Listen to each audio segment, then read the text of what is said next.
வணக்கம். இது பருதி ஊடகத்தின் பிரதான செய்திகள். முதலில் தலைப்புச் செய்திகள். மின்னல் தாக்கியதில் தீப்பிடித்து எரிந்த வீடு. வாகரை கடற்கரையில் ஒரு குலைந்த நிலையில் சடலம். அனே பிளீஸ் என கெஞ்ச வேண்டாம், அனுரவுக்கு சஜித் அறிவுரை. நாடாளுமன்ற அவசரமாக கூட்டுமாறு நாமல் கோரிக்கை.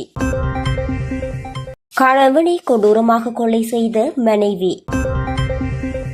பாடசாலைகளை மீள ஆரம்பிப்பது தொடர்பில் இறுதி தீர்மானம்.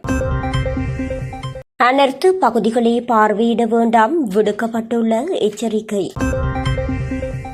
நிலச்சரிவால் மண்ணுக்குள் புதையுண்ட 35 மாணவர்கள், கல்வி பணிப்பாளரின் அதிர்ச்சி அறிக்கை. நாளை முதல் மீண்டும் மழை, வளிமண்டலவியல் திணைக்களம். இனி தொடர்வன விரிவான செய்திகள்.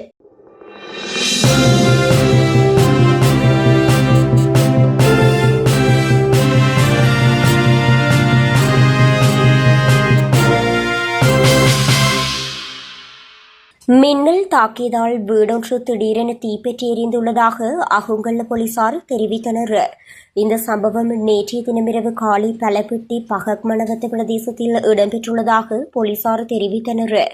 தீப்பற்றியதில் வீட்டில் இருந்த பொருட்கள் அனைத்தும் தீயில் கருகி நாசமாகியுள்ளதாக போலீசார் தெரிவித்தனர். எனினும் சம்பவத்தன்று வீட்டில் யாரும் இல்லாததால் உயிர் சேதங்கள் எதுவும் ஏற்படவில்லை எனவும் போலீசார் மேலும் தெரிவித்தனர். திருகோணமலை வாகரை கடற்கரையில் நேற்றைய தினம் ஒரு குலைந்த நிலையில் சடலம் ஒன்று கரையொதுங்கியுள்ளது. அதேவேளை சீரற்ற காலநீரால் சுண்டிக்குளம் சாலை கடற்பகுதியில் கடந்த சில தினங்களுக்கு முன்னர் 5 கடற்படை வீரர்கள் தொடுவாய் விட்டு சென்ற நிலையில் காணாமல் போயிருந்தனர். இவர்களை பல நாட்களாக கடற்படை தேடி வருகின்ற நிலையில் நேற்றைய தினம் திருகோணமலை வாகரை பகுதியில் ஒரு குலைந்த நிலையில் சடலம் இவ்வாறு கரையொதுங்கியுள்ளது. இந்நிலையில் கரையொதுங்கிய சடலம் காணாமல் போன கடற்படை வீரர்களில் ஒருவருடையதாக இருக்கலாம் என போலீசார் சந்தேகம் வெளியிட்டுள்ளனர். இந்நிலையில் சடலத்தை அடையாளம் காணும் செயற்பாடு முன்னெடுக்கப்பட்டு வருவதாக தெரிவிக்கப்படுகின்றது. நிவாரணம் மற்றும் மீள் கட்டுமான பணிகளை அனே போலீஸ் என கெஞ்சிக் கொண்டிருக்காமல் அரசாங்கம் விரைவுபடுத்த வேண்டும் என எதிர்க்கட்சித் தலைவர் சஜித் பிரேமதாச தெரிவித்துள்ளார். அண்மையில் நாடாளுமன்றத்தில் உரையாற்றிய போது ஜனாதிபதி அனுரகுமார திசாநாயக்க சஜித் பிரேமதாச பதிலளிக்க எழுந்த தருணத்தில் அனே பிளீஸ் என்று கூறியது தொடர்பாக அவர் இவ்வாறு விமர்சித்தார். இந்த சம்பவம் கடந்த வாரம் நடைபெற்றதாகவும் நாடாளுமன்றத்தில் உரையாற்றும் போதே இடம்பெற்றதாகவும் தெரிவித்துள்ளனர். அனர்த்தத்தினால் பாதிக்கப்பட்ட மக்களை சந்தித்ததன் பின்னர் ஊடகவியலாளர்களுக்கு கருத்து தெரிவித்த போதே இதனை குறிப்பிட்டார். அத்துடன் சர்வதேச நாணய நிதியத்தின் ஒப்பந்தம் மறுபரிசீலனை செய்யப்பட வேண்டும் என்பதையும் அவர் மீண்டும் வலியுறுத்தினார். டிட்வா புயல் காரணமாக பாதிக்கப்பட்ட மக்களுக்கு நிவாரணங்களை வழங்குவதற்கும் உரிய நடவடிக்கைகளை எடுப்பதாகவும் நாடாளுமன்றை உடன் கூட்டுமாறும் ஸ்ரீலங்கா பொதுஜன முன்னணியின் நாடாளுமன்ற உறுப்பினர் நாமல் ராஜபக்ஷ கோரிக்கை விடுத்துள்ளார். பிரதமர் ஹரணி அமரசூரியவிடம் அவர் இந்த கோரிக்கைகளை முன்வைத்துள்ளார். நாடாளுமன்ற நிலையற் கட்டளை 16 அடிப்படையில் பிரதமருக்கான அதிகாரங்களின் பிரகாரம் நாடாளுமன்றத்தை கூட்ட முடியும் என அவர் தெரிவித்துள்ளார். அண்மைய நாட்களில் நாட்டில் நிலவிய சீரற்ற காலநிலை காரணமாக மழை, வெள்ளம், மண் சரிவு காரணமாக பாதிப்பு ஏற்பட்டதுடன் உயிர் மற்றும் உடைமை சேதங்கள் ஏற்பட்டிருந்தன. கல்வி, சுகாதாரம், விவசாயம், மீன்பிடித்துறை, கைத்தொழிற்துறை, சுயதொழில்கள், சுற்றுலாத்துறை, ஏற்றுமதி வணிக நடவடிக்கைகள் உள்ளிட்ட பல்வேறு துறைகளில் இந்த சீரற்ற காலநிலையினால் பெரும் பாதிப்பு ஏற்பட்டுள்ளது. இந்த பாதிப்புகள் மக்களின் வாழ்க்கையைப் போலவே நாட்டின் பொருளாதாரத்தையும் மோசமாக பாதித்துள்ளது. இந்த பாதிப்புகள் தொடர்பில் இதுவரையில் உரிய மதிப்பீடுகள் மேற்கொள்ளப்படவில்லை என சுட்டிக்காட்டியுள்ளார். இவ்வாறான அனர்த்த நிலைமைகளின் மத்தியில் மக்கள் பிரதிநிதிகள் என்ற வகையில் பொறுப்புடன் நடந்து கொள்ள வேண்டும் என அவர் வலியுறுத்தியுள்ளார். மக்களின் இயல்பு வாழ்க்கையை மீட்பதற்கு அரசாங்கம் இதைவிட கூடுதல் நடவடிக்கை எடுக்க வேண்டும் என தெரிவித்துள்ளார். அனர்த்தங்களால் பாதிக்கப்பட்ட மக்களுக்கு தேவையான உதவிகளை வழங்குவதற்கு மக்கள் பிரதிநிதிகள் என்ற வகையில் நாடாளுமன்றத்தை கூட்டி கலந்துரையாடுவதற்கு சந்தர்ப்பத்தை ஏற்படுத்தி தருமாறு பிரதமரிடம் மிகவும் வினயமாக கேட்டுக்கொள்வதாக நாடாளுமன்ற உறுப்பினர் நாமல் ராஜபக்ஷ கடிதம் ஒன்றின் மூலம் கோரியுள்ளார்.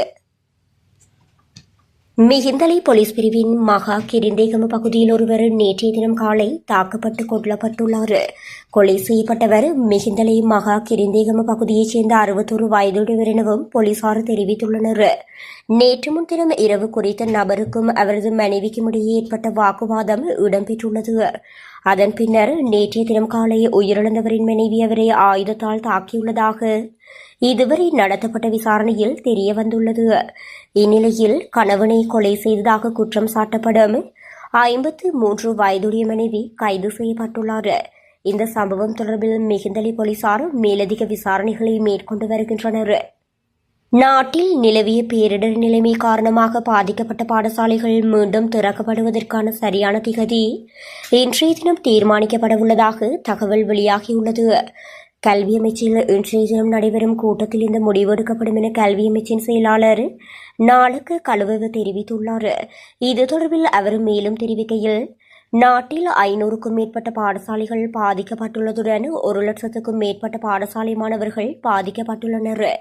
நிலச்சரிவு காரணமாக இருந்த பாடசாலை மாணவர்களின் எண்ணிக்கை குறித்த புள்ளி விவரங்கள் இன்னும் பெறப்படவில்லை. பல மாணவர்களின் அனைத்து பாடசாலை புத்தகங்கள், பைகள் மற்றும் காலணிகள் சேதமடைந்துள்ளன.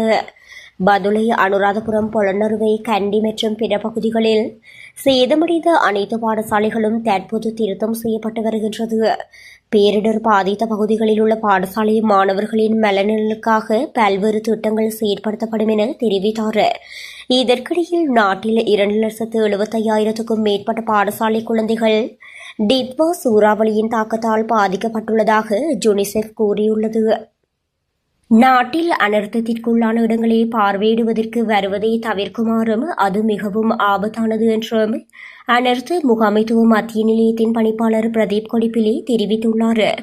வெள்ள நீர் மிகவும் வேகமான நீரோட்டத்துடன் பாய்வதாகவும் அதனால் நீரில் குளிப்பதையும் களியாட்டங்களில் ஈடுபடுவதையும் தவிர்க்குமாறும் அவர் பொதுமக்களிடம் கோரிக்கை விடுத்துள்ளார். அத்துடன் பாதிக்கப்பட்ட மக்களுக்கு நிவாரணம் வழங்கும் பணிகள் தொடர்ந்து முன்னெடுக்கப்பட்டு வருவதாகவும் ஏதேனும் பிரச்சினைகள் இருப்பின் 117 என்ற தொலைபேசி இலக்கத்தினூடாக அனர்த்த முகாமைத்துவ மத்திய நிலையத்திற்கு அறிவிக்குமாறும் அவர் மேலும் குறிப்பிட்டுள்ளார். அதிக மழையுடனான வானிலையால் மண் நிரம்பியுள்ளதால் தொடர்ந்து அவதானத்துடன் இருக்குமாறு பிரதீப் கொடிப்பிலி தெரிவித்தார். சிவப்பு எச்சரிக்கை விடுக்கப்படும் ஒவ்வொரு சந்தர்ப்பத்திலும் உடனடியாக அங்கிருந்து வெளியேற நடவடிக்கை எடுக்குமாறும் அவர் பொதுமக்களுக்கு அறிவித்துள்ளார். அத்துடன் இந்தியா மற்றும் பாகிஸ்தானிலிருந்து வந்துள்ள நிவாரண குழுக்கள் முன்னெடுக்கும் பணிகளை பாராட்டிய அவர் அவர்களுக்கு தனது நன்றியையும் தெரிவித்தார். கண்டி மாவட்டத்தில் வெள்ளம் மற்றும் நிலச்சரிவு காரணமாக 35 மாணவர்களும் 10 ஆசிரியர்களும் உயிரிழந்துள்ளதாக மத்திய மாகாண கல்வி பணிப்பாளர் நிகால் அலஹசன் தெரிவித்துள்ளார். இதுகுறித்து மேலும் தெரிவிக்கையில், நேற்றைய தினம் இடம்பெற்ற விசேட செய்தியாளர் சந்திப்பில் குறிப்பிட்டுள்ளார். கண்டி மாவட்டத்தில் 97,850 பாடசாலை மாணவர்கள் பாதிக்கப்பட்டுள்ளதாகவும் மாத்தளை மாவட்டத்தில் 8,500 மாணவர்கள் பாதிக்கப்பட்டுள்ளதாகவும் கூறியுள்ளார்.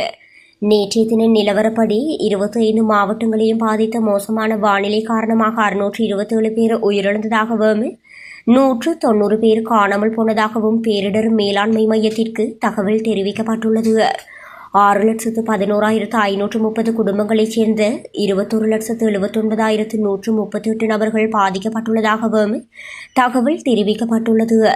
கண்டி மாவட்டத்தில் அதிக எண்ணிக்கையிலான இறப்புகள் பதிவாகியுள்ளன. நுவரெலியா, பதுளை, குருநாகல், கேகாலை, புத்தளம் மற்றும் மாத்தளை ஆகிய இடங்களில் மரணங்களின் எண்ணிக்கை கவலைக்குரிய வகையில் காணப்படுவதாக தெரிவிக்கப்படுகின்றது. 27,663 குடும்பங்களைச் சேர்ந்த 89,857 பேர் பாதுகாப்பான மையங்களில் தங்க வைக்கப்பட்டுள்ளனர். இந்த பேரிடர் காரணமாக 4,517 வீடுகள் முழுமையாகவும் 76,066 வீடுகள் பகுதியளவிலும் சேதமடைந்துள்ளன. நாட்டில் நாளை முதல் 12ஆம் தேதி வரையில் மழை தீவிரமடையும் என வளிமண்டலவியல் திணைக்களம் எதிர்வு கூறியுள்ளது. அதன்படி வடக்கு, கிழக்கு, வடமத்திய உவா மாகாணங்களிலும் நுவரெலியா, மாத்தளை மாவட்டங்களிலும் 75 மில்லிமீட்டர் தொடக்கம் 100 மில்லிமீட்டர் வரை பலத்த மழை பெய்யும் என எதிர்பார்க்கப்படுகின்றது. அதேவேளை மேல் சப்ரகமுவ மத்திய மாகாணங்கள், காலி, மாத்தறை ஆகிய மாவட்டங்களிலும் இன்றைய தினம் மாலை இடியுடன் கூடிய மழை பெய்யும் எனவும் தெரிவிக்கப்பட்டுள்ளது.